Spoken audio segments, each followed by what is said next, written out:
आज से हम लोग सीटेट का पेपर 1 का सारा एक एक करके करते हैं। जैसे कि आज अभी मैं सीटीपी डाल रही हूँ, फिर थोड़ी देर के बाद फिर इसको डालने के बाद फिर मैं ईवीएस का डालूंगी, फिर मैथ्स का रहेगा। तो एक एक एक दिन में हम लोग एक एक साल का कंप्लीट करने वाले हैं। ठीक है, तो अभी आपके पास 12 दिन है और उस 12 दिन में ऑलमोस्ट अगर आपने पूरी अगर लास्ट की प्रीवियस ईयर क्वेश्चन कर ली, जैसा कि आप लोगों को और भी पता ही होगा, तो समझिए कि आपका 80% चीज़ तो कवर हो जाएगा, क्योंकि सीटेट में इसी से रिपीटेड क्वेश्चन आते हैं। चलिए, तो क्वेश्चन नंबर सीडीबी का क्वेश्चन नंबर फर्स्ट रहेगा, children acquire gender roles through all of the following except. बच्चे डैश को छोड़कर अन्य सभी के द्वारा लिंग भूमिकाएं ग्रहण करते हैं। तो आप समाज में जब जाओगे तो वहाँ पे आपको बताया जाएगा कि आप लड़का हैं कि लड़की हैं, संस्कृति में भी है, लेकिन कि आपको ट्यूशन में ये नहीं बताया जाएगा कि आप लड़का हैं तो आपको ज़्यादा पढ़ाएंगे, लड़की हैं तो आपको कम पढ़ाया जाएगा। मीन्स कि यहाँ पे लिंग का कोई रोल नहीं है। तो इसका आंसर हो जाएगा, यही पूछा है तो आंसर हो जाएगा हमारा थर्ड। नेक्स्ट क्वेश्चन है, मानकीकृत परीक्षणों की आलोचनाओं में से एक यह है। मानकीकृत परीक्षण जो होता है, स्टैंडर्डाइज्ड जो टेस्ट होते हैं, भाषा को समझना मुश्किल है, ऐसा गलत बात है। बड़े परीक्षण बड़ी आबादी पर लागू नहीं किए जा सकते। ये तभी हो सकता है कि जब आप स्टैंडर्ड अगर कोई किसी चीज़ का टेस्ट कर रहे हैं तो आप एक बड़े लेवल पे लोगों को लीजिएगा, तभी तो पता चल पाएगा। आप 4 लोगों में आप क्या डिफाइन कर पाइएगा, तो ये भी गलत चीज़ है। हालांकि बहुत सारे में आंसर यही दिया हुआ है, बट ये नहीं है। इसका आपको सिंपल आंसर दिया हुआ है, वे बच्चे की इस क्षमता का स्पष्ट तस्वीर नहीं देते, ये भी गलत बात है। इसका आंसर हमारा फोर्थ नंबर हो जाएगा। वे मुख्य रूप से मुख्य धारा की संस्कृति का प्रतिनिधित्व करते हैं और इसलिए पक्षपाती हैं। ये जो है वो बायस्ड नहीं रहता है, सेंट्रलाइज टेस्ट जो होता है बायस्ड नहीं रहता है। तो इसका आंसर हमारा हो जाएगा 4 नंबर। ठीक है, इस बात को ध्यान रखिएगा। बहुत सारे में ये सेकेंड नंबर का ऑप्शन आपको दिखेगा, but answer will be 4 as per CTET. एकाधिक बुद्धि माने का सिद्धांत कहता है, क्या कहता है कि बुद्धि कई प्रकार की हो सकती है। इतना तो आप लोग समझ ही गए होंगे उतने दिन से तैयारी करते करते। हार्वर्ड गार्डनर का जो प्रिंसिपल अपना जो बतलाते हैं वो। चलिए, नेक्स्ट नंबर क्वेश्चन नंबर 4 देखते हैं। शिक्षक सीखने के लिए मूल्यांकन और सीखने के मूल्यांकन दोनों का उपयोग कर सकता है। तो दोनों का उपयोग कहाँ पे कर सकता है? Assessment for learning, assessment of learning. ठीक है, तो ये दोनों में फ़र्क क्या है? देखिए, अगर फॉर लर्निंग होता है मतलब कि वो मिड वर्क में काम कर रहा है, जैसे कि जो हमारे बीच का टर्म जो एग्ज़ाम्स होते हैं, या फिर आप कहीं पे घूमने गए हो, उस बीच में जो क्वेश्चंस पूछ रहे हैं, तो वो हमारा हो गया मिड वाला काम। ठीक है, असेसमेंट फॉर लर्निंग, सीखने के लिए वो मूल्यांकन है कि क्या मतलब कि वो सीख रहे हैं इस बीच में, है ना। तो और एक सीखने का मूल्यांकन होता है। तो सीखने का मूल्यांकन क्या हो गया? जो फाइनल असेसमेंट करना होता है कि भैया सीख लिए है पूरा का पूरा, सीखने का जो टोटल सीखे हैं उसका क्या रिजल्ट है, उसका क्या असेसमेंट है। ठीक है, मतलब कि जो फाइनल एग्जाम जो होते हैं उसका जो रिजल्ट है, उसका जो हम लोग असेसमेंट करते हैं, तो वो सीखने का लर्निंग है, असेसमेंट ऑफ लर्निंग। ठीक है, और एक होता है असेसमेंट एज लर्निंग, जो बच्चे हो वो अपना आकलन, अपना खुद का आकलन, सेल्फ आकलन के लिए जो करते हैं, वो हमारा असेसमेंट एज लर्निंग है। तो बस 3 ही तरह का चीज़ है, इसको ध्यान रखिएगा। इसका आपका आंसर हो जाएगा 4 नंबर, बच्चों की प्रगति, मतलब कि उसका प्रोग्रेस कैसा चल रहा है। प्रोग्रेस का मतलब क्या हो गया कि बीच का काम उसका कैसा चल रहा है, बीच का प्रोसेस कैसा चल रहा है ना, प्रोग्रेस। और उपलब्धि स्तर को जानने, उपलब्धि स्तर मतलब कि भाई आप उसका जो है वो अचीव क्या किया है, जो टोटल सीख लिया है उसको सीखने के बाद वो क्या अचीव किया है ना। तो इसमें से एक आपका आंसर, मतलब कि आंसर इसका यहाँ पे 4 नंबर है। और ये समझिए कि ये तीनों लर्निंग मिला के 1 नंबर तो आपको दिला ही देगा। हमारा क्वेश्चन क्या है कि निम्नलिखित में से कौन सा सतत और व्यापक मूल्यांकन, मतलब कि कंटिन्यूअस एंड कॉम्प्रिहेंसिव एवोल्यूशन जो होता है, सीसीई टेस्ट जो हमारे होते हैं, वो क्या चीज़ से नहीं है? तो नहीं है, आप लोग ध्यान दोगे। यह शिक्षण अधिगम प्रक्रिया का एक अभिन्न अंग है, बिल्कुल है। यह विभिन्न शिक्षा क्षेत्रों में बच्चे की उपलब्धि पर केंद्रित है, चलो ठीक है, ये भी सही है। अचीवमेंट का क्या उसका चल रहा है, वो लर्निंग का डिफरेंट अचीवमेंट जो है चाइल्ड का, वो उस पर फोकस करता है, चलो ये भी सही है। यह बच्चों को धीमे, खराब और बुद्धिमान के रूप में चिन्हित करने में, देखो ये जो चिन्हित वर्ड है ना, यहाँ पे जो लेबल जो वर्ड है, ये बहुत ही निगेटिव है। अगर बच्चे को लेबल कर दिया जाए तो उसके मन में पहले ही से भैया वो तेज बच्चा, वो पहले से जानेगा कि चलो हम तो तेज हैं, उसके मन में क्या होगा, क्या रहे हम तो पढ़े ना पढ़े हम तो तेज है। लेकिन अगर आप किसी को बोलिएगा अरे वो तो बेवकूफ़ है, तो चाह के भी बोलेगा बैक हमको तो कुछ याद ही नहीं होता, हम तो बेवकूफ़ है। इसलिए लेबल नहीं करना है। ठीक है, तो हमारा आंसर हो गया इसका answer number option number 3। Okay, next question है क्वेश्चन नंबर 6, बच्चों में प्रतिभाशालीता है ना डैश के कारण हो सकती है। तो प्रतिभाशालीता मतलब कि आप लोगों को ये तो आंसर बिल्कुल इजी सा आंसर है कि वो कहीं से भी आप लोग देखिएगा, अनुवांशिकता और वातावरण के बीच एक जो अंतःक्रिया होती है, interplay between heredity and environment. तो यहाँ पे जो भी अगर वो बच्चा अगर मंदबुद्धि है तो उसमें भी यही फर्क करता है, अनुवांशिकता और वातावरण। और अगर तेज है, प्रतिभाशाली है, तो भी यही 2 फैक्टर उसको मिलकर काम करते हैं। इसमें तो बताने वाले कुछ बात है नहीं। आंसर नंबर इसका 4। क्वेश्चन नंबर 7 है, जैसे कि आप लोगों ने अगर अभी तक सब्सक्राइब नहीं किया होगा तो प्लीज़ कर लीजिएगा, क्योंकि अभी से लेके टिल 30 जनवरी तक हम लोग रोज़ दिन एक एक सारा पेपर करेंगे प्रीवियस ईयर, ठीक है। जैसे अभी मैं ये 2018 वाला करवा रही हूँ दिसंबर, फिर जून 2018 का करवाऊंगी, फिर 19 का, इस तरह से करते करते आपको समझिए 80% ऑलमोस्ट कवर कर जाएगा, जो कि प्रीवियस ईयर से तो बहुत क्वेश्चन इसमें बनते हैं। चलो, सामाजिक आर्थिक रूप से वंचित पृष्ठभूमि से आने वाले बच्चों को कक्षा के माहौल की आवश्यकता होती है। किस तरह के कक्षा के माहौल की आवश्यकता होगी? उनके सांस्कृतिक और भाषाई ज्ञान को महत्व देता है और उनका उपयोग करता है। ये एकदम सही बात है, ठीक है। कहने का मतलब है कि देखो, हतोत्साहित नहीं करना है इसमें, आप लोग सारा ऑप्शन पढ़िएगा। बच्चों को उनकी क्षमताओं के आधार पर वर्गीकृत बिल्कुल नहीं करना है, और उन्हें अच्छा व्यवहार सिखाता है, ये भी बिल्कुल नहीं है।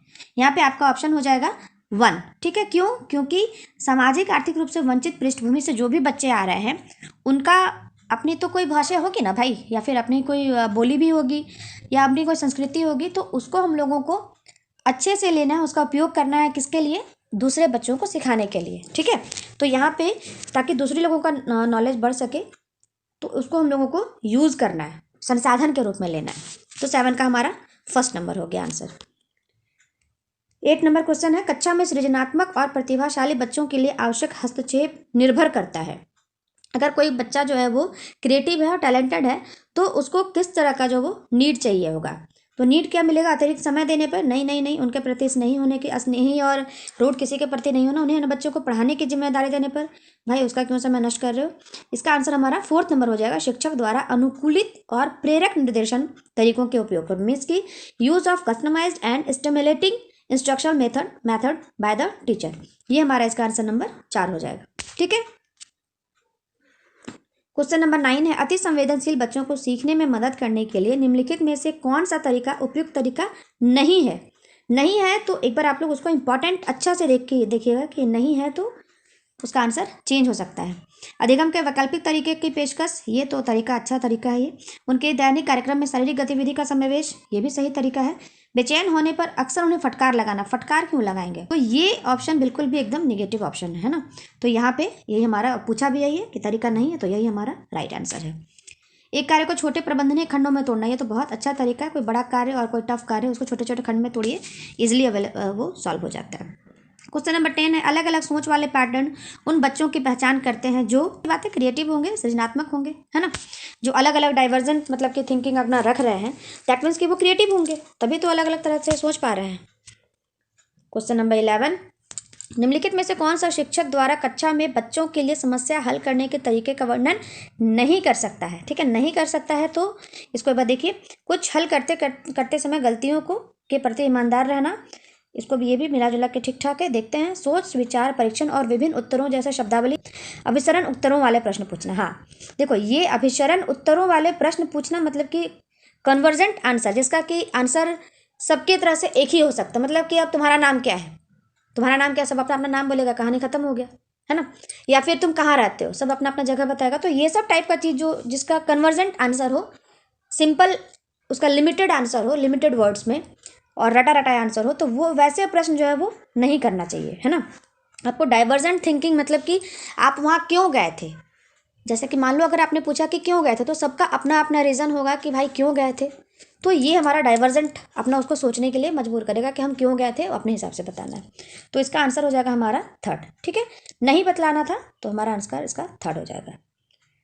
12 नंबर क्वेश्चन, निम्नलिखित में से कौन सा एक संवेग है? संवेग मतलब इमोशन, ठीक है। अगर आपको हिंदी में थोड़ी दिक्कत है तो थोड़ा सा इंग्लिश देखिए, आप दोनों देखोगे, हिंदी इंग्लिश, एकदम इजिली सॉल्व हो जाएगा। संवेग क्या है? सिंपल सा, डर जो है वो एक इमोशन है, ध्यान इमोशन नहीं है, उत्तेजना इमोशन नहीं है, और स्मृति तो बिल्कुल नहीं है, ठीक है। तो इसका आंसर फर्स्ट, प्यार, लव और फियर और क्रोध, एंगर, ये सब हमारा अंदर का इमोशन निकलता है ना।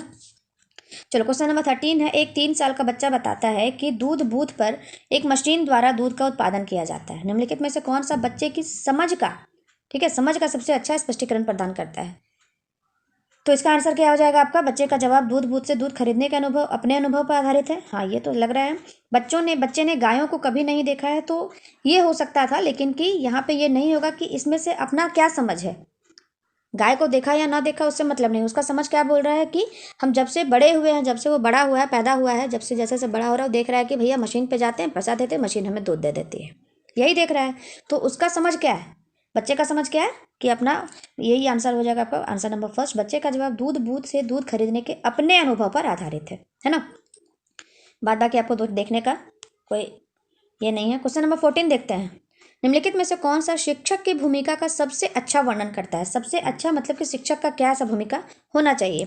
एक शिक्षक को निर्धारित पाठ्यपुस्तक का पालन करना चाहिए। पाठ्यपुस्तक एक संसाधन है, संसाधन का एक अंग है, पूरा काम, पूरा इसका काम नहीं है, ठीक है। तो ये हमारा गलत हो गया। पाठ्यक्रम को समय पर पूरा करने के साथ दोहराने के लिए पर्याप्त, ये भी बकवास चीज़ है। आराम के लिए जगह बनाना जहाँ बच्चे संवाद और पूछताछ के माध्यम से सीखते हैं, ये अच्छा चीज़ है कि आप उसको जहाँ पे वो सीखने के लिए आ रहे हैं, स्कूल जैसे कि मान लो आ रहे हैं, तो उसको आप एक अच्छा इन्वायरमेंट दीजिए, ठीक है, जहाँ पे वो मतलब कि एकदम कंफर्टेबल फील करे और उसके बाद वो अपना बातचीत कर सके, और अगर उसको कुछ हेजिटेशन है तो वो आपसे पूछ सके। ऐसा नहीं कि एकदम डर, एकदम गब्बर सिंह टाइप का बना के रखे हुए हो, बताओ इसका क्या होगा।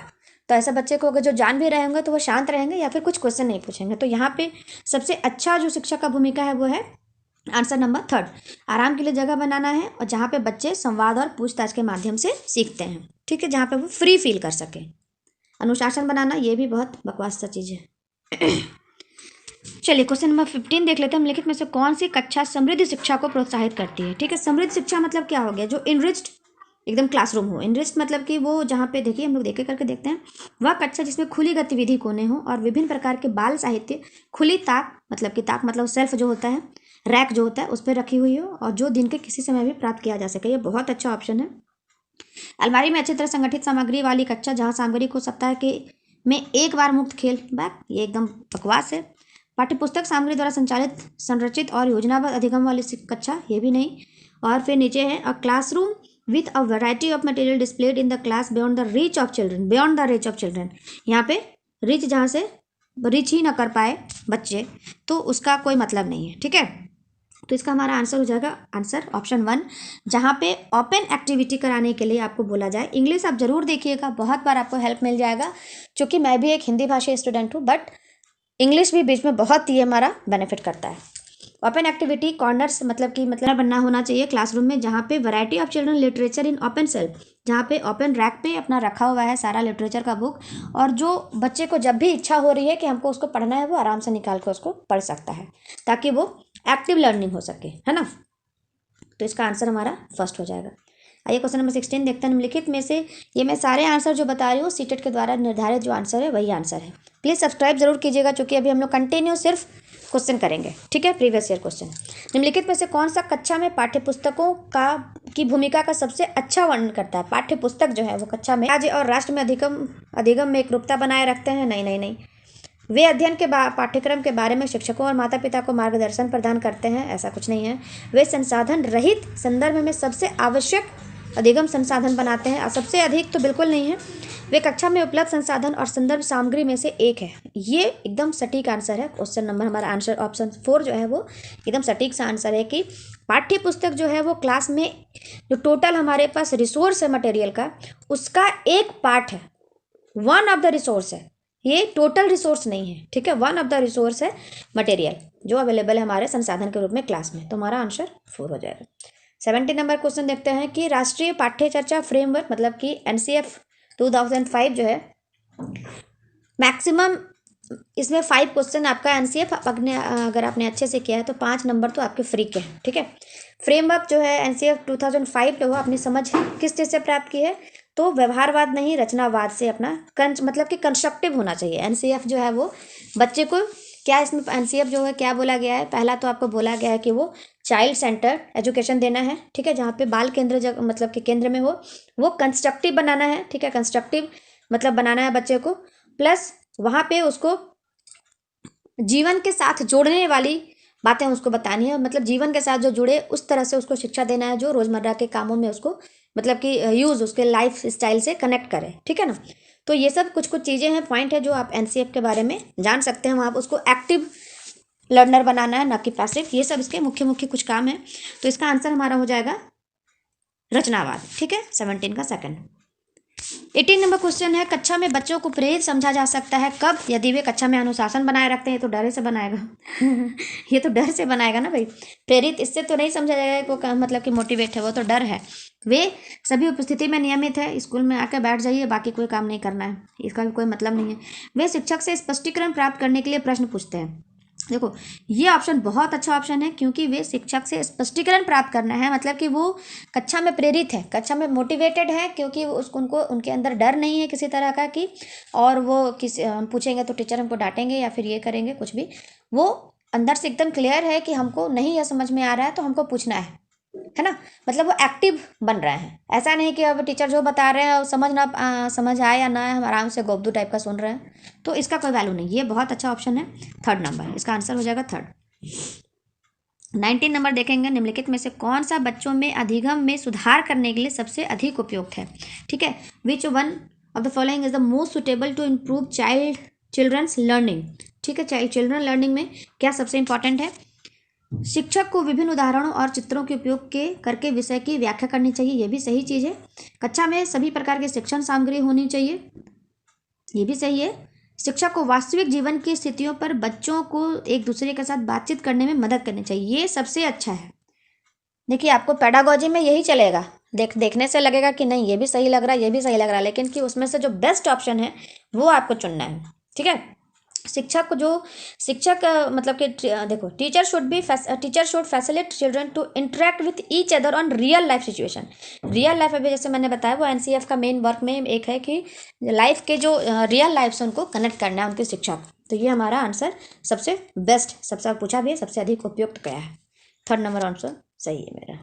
20 नंबर क्वेश्चन है, अनुशासन जो अधिगम वातावरण में एक महत्वपूर्ण भूमिका निभाता है किस तरह की मदद करता है? डिसिप्लिन जो है वो किस तरह की मदद करता है? चुप्पी साधे रहने के लिए, ये कोई मदद नहीं है, ये डर है। शिक्षकों को निर्देश देने में, ये भी नहीं। और बच्चों को उनके पाठ रट कर रोट लर्निंग तो बिल्कुल नहीं करना है। बच्चों को अपनी शिक्षा को विनियमित और मॉनिटर करने में, children to regular and monitor their own learning. ठीक है कि अगर इसका आंसर अगर आप लोगों को नहीं पता चल रहा है, वैसे तो इसका आंसर 4 होगा, बच्चों को अपनी शिक्षा के विनियमित और मॉनिटर करने के लिए। लेकिन अगर आपको आंसर नहीं पता चल रहा है तो उसको आप क्वेश्चन में जो आंसर दिया हुआ है उस चारों में से आप इसको बाइफर्केशन कीजिए। ठीक है, जैसे कि चुप्पी साधे रहने के लिए, ये तो मदद नहीं करेगा ना, ये इसको हटा देना है। शिक्षकों को निर्देश देने में, इंस्ट्रक्शन सिर्फ देना, कोई काम नहीं। इतना तो आप लोगों को अब तक पता चल गया होगा। बच्चों को उनके पाठ रट कर याद करने में, तो रोट लर्निंग, रोट मेमोराइजेशन जो है वो बिल्कुल भी गलत है। तो बचा क्या हमारे पास? 4। तो इस तरह से भी आप इसका आंसर कर सकते हैं। ठीक है, 21 नंबर क्वेश्चन है, आनुवांशिकता और पर्यावरण की भूमिका के बारे में निम्नलिखित में से कौन सा कथन सत्य है? कौन सा कथन सत्य है एक बार देखिए। सीखने और प्रदर्शन करने की एक बच्चे की क्षमता जीनों की द्वारा पूरी तरह निर्धारित की जाती है, तो सिर्फ जीन बिल्कुल नहीं रहते हैं। अच्छी देखभाल और पौष्टिक आहार बच्चे के किसी भी जन्मजात विकार को दूर कर सकता है, ये भी चीज़ नहीं है। नेक्स्ट क्वेश्चन क्या है कि पर्यावरण केवल बच्चे के भाषा विकास में महत्वपूर्ण भूमिका निभाता है, तो ये भी गलत है। फोर्थ क्वेश्चन है, फोर्थ आंसर है हमारा, विकास के कुछ पहलू आनुवांशिकता और कुछ अन्य पर्यावरण से या वातावरण से अधिक प्रभावित होते हैं, तो ये हमारा बिल्कुल सटीक सा सही सुंदर अच्छा आंसर है। ठीक है, क्योंकि आनुवांशिकता और पर्यावरण ये दोनों ही हमारा सब कुछ निर्धारित करता है। ठीक है, तो ये हमारा सही आंसर हो गया, आंसर नंबर 4। कुछ क्वेश्चन है 22 नंबर, निम्नलिखित में से कौन सा कथन पियाजे के सिद्धांत के अनुसार नहीं कहा जा सकता है? तो नहीं है, तो देखिएगा, बच्चे अपने दुनिया के बारे में ज्ञान का निर्माण और उपयोग करते हैं, ये तो उन्होंने कहा है। निरंतर अभ्यास से अधिगम होता है, ये चीज़ उन्होंने नहीं कही है, कॉन्डक्ट ने कहा है। ठीक है, निरंतर अभ्यास से अधिगम होता है कि हम लोग लर्निंग जो है वो प्रैक्टिस के थ्रू कर सकते हैं। और ये बच्चे अपने पर्यावरण पर क्रिया करते हैं, ये उन्होंने कही है। और विकास गुणात्मक चरणों में होता है, ये भी सही है। तो हमारा इसका जो है कि आंसर जो नहीं होगा वो कौन सा आंसर हो जाएगा? निरंतर अभ्यास से अधिगम होता है, ये आंसर ये इन्होंने थॉर्नडाइक ने कहा है। ठीक है, 22 का सेकंड आंसर हो जाएगा। क्वेश्चन देखते हैं 23, निम्नलिखित में से कौन सी पूर्व संक्रियात्मक विचार की एक सीमा नहीं है? ठीक है, पूर्व संक्रियात्मक मतलब कि ये प्री ऑपरेशनल क्या क्या एज हो गया? एज से पहले आप लोग देखो 2 to 6 ईयर का एज हो जाएगा, है ना। फर्स्ट होता है 0 to 2 सेंसरी मोटर वाला, 2 to 6 प्री ऑपरेशनल वाला, फिर 7 to 11 कंक्रीट ऑपरेशनल वाला, और 12 to 16 बोलो या 12 to 18 जो हमारा ये हो जाता है फॉर्मल ऑपरेशनल, ठीक है, जो एडोलेसेंस वाला जो एज है।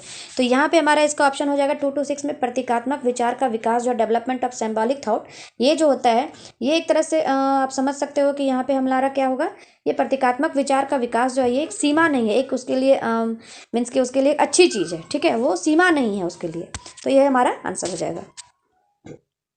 24 नंबर क्वेश्चन है, 24 नंबर क्वेश्चन है, डैश के अलावा निम्नलिखित कारणों से खेल युवा बच्चों के विकास में एक महत्वपूर्ण भूमिका निभाता है।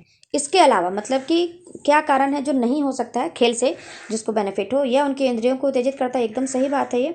यह समय बिताने का एक सुखद तरीका है, ठीक है, यहाँ पे जो है वो कोई बहुत इंपॉर्टेंट रोल इसका नहीं इसमें प्ले करेगा, ये खेल ये समय बिताने का एक सुखद तरीका है।